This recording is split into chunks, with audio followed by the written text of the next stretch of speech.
সুপ্রিয় শিক্ষার্থীবৃন্দ, বাক্য সংকোচন ও এক কথায় প্রকাশ চতুর্থ পর্ব নিয়ে এসেছি।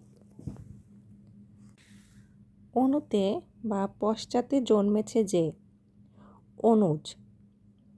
দুবার জন্ম হয়েছে যার, দ্বিজ। যার শুভক্ষণে জন্ম, ক্ষণ জন্মা। যে সন্তান পিতার মৃত্যুর পর জন্মে, মরণোত্তর জাতক। যে জমিতে ফসল জন্মায় না, ঊষর। জন্মে নাই যা, অজ। যার অন্য কোনো উপায় নেই, অনন্যোপায়। যার উপস্থিত বুদ্ধি আছে, প্রত্যুৎপন্নমতি। যার সব কিছু হারিয়েছে, ঋত সর্বস্ব। যার দুহাত সমান চলে, সব্যসাচী। যার পূর্ব জন্মের কথা স্মরণ আছে, জাতিস্বর। যার বংশ পরিচয় বা স্বভাব কেউই জানে না, অজ্ঞাত কুলশীল। যার কোনো তিথি নেই, অতিথি। যিনি অতিশয় হিসাবী, পাটোয়ারি। যে অগ্র পশ্চাৎ চিন্তা না করে কাজ করে, অবিমিষ্যকারী। যে আপনাকে হত্যা করে, আত্মঘাতী। যে সুপথ থেকে কুপথে যায়, উন্মার্গগামী।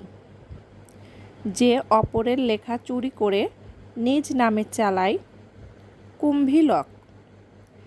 যে বিদ্যা লাভ করেছে, কৃতবিদ্য। যে গমন করে না, নগ বা পাহাড়। যে রোগ নির্ণয় করতে হাতড়িয়ে ক্লান্ত, হাতুড়ে। যে ক্রমাগত রোদন করছে, রুদ্ধমান। যে রব শুনে এসেছে, রবাহুত। যে সর্বত্র গমন করে, সর্বজ্ঞ। যে গৃহের বাইরে রাত্রি যাপন করতে ভালোবাসে, বারোমুখ। কোনো কিছু থেকেই যার ভয় নেই, অকুতভয়। কর্ম সম্পাদনে পরিশ্রমী, কর্মঠ। কাজে যার অভিজ্ঞতা আছে, করিতকর্মা। শোনা মাত্র যার মনে থাকে, শ্রুতিধর। মায়া বা ছল জানে না যে, অমায়িক। ঋতুতে ঋতুতে যজ্ঞ করেন যিনি, ঋত্বিক। অবজ্ঞায় নাক উঁচু করেন যিনি, উন্নাসিক। জীবিত থেকেও যে মৃত, জীবন মৃত। ন্যায়শাস্ত্র জানেন যিনি, নৈয়ায়িক। ঠেঙিয়ে ডাকাতি করে যারা, ঠ্যাঙাড়ে।